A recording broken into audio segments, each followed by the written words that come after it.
Pink Angel, 52-year-old female here. Um, Here to talk about real shortly. This is going to be probably a 15 or 20-minute video at the most. I'm not going to go very long on this video because I'm just here for short. Anyway, the thing that I have to talk about is parking and handicap. Now, I have done some research as of today.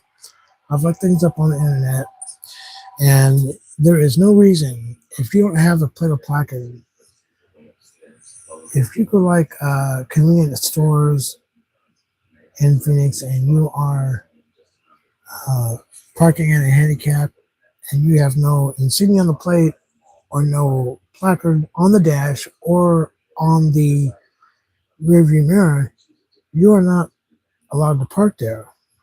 Some of you might be cold-hearted, and that's fine.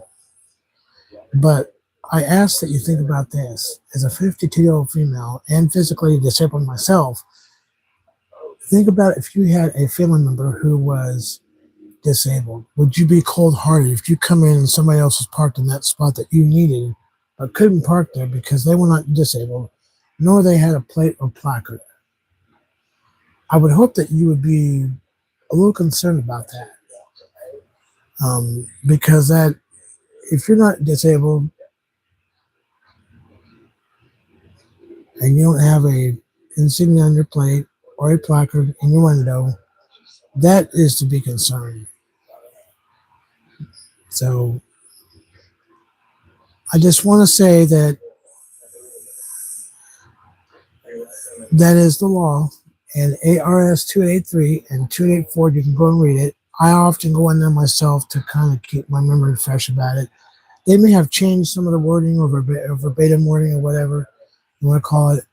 They may have changed that, but it still basically means the same thing, from what I gather. So I don't know what y'all want to do with that, but do as you will. Again, Pink Angel, 52-year-old female. I want to thank y'all for listening and subscribing and listening to this.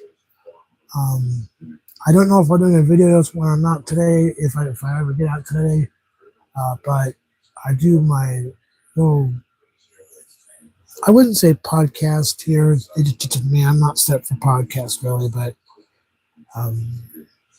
so again, if you are not disabled and you are parking in a handicap with no plate, insignia, or placard in your car, please be thoughtful to those who are physically disabled. And if you're cold-hearted, I hope that you can become uncold-hearted in that aspect.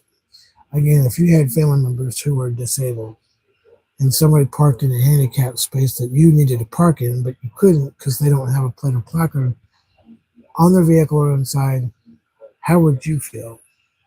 So I just ask that kindness that you all think about that a little bit. Whether it's at a convenience store, a grocery store, a mall, or whatever. Just try to remember that if you're not physically disabled, don't park in a disabled handicapped space. And yes, I still do my customer service critic with Jack in the Box. They tried to tell me one time I couldn't film there because it was private property, but it's public accessible. So by law, that was incorrect. If the public is not allowed in there, that might be a different story. But anytime I go eat somewhere, I film while I'm there. And then I watch the staff, the way they interact with myself and the person I'm married to. Again, this is a Pink Angel, 52-year-old female. I'm out for now. Remember, hatred is not holy. And remember, if you're transphobic and you're gay, you are a traitor. Pink Angel out.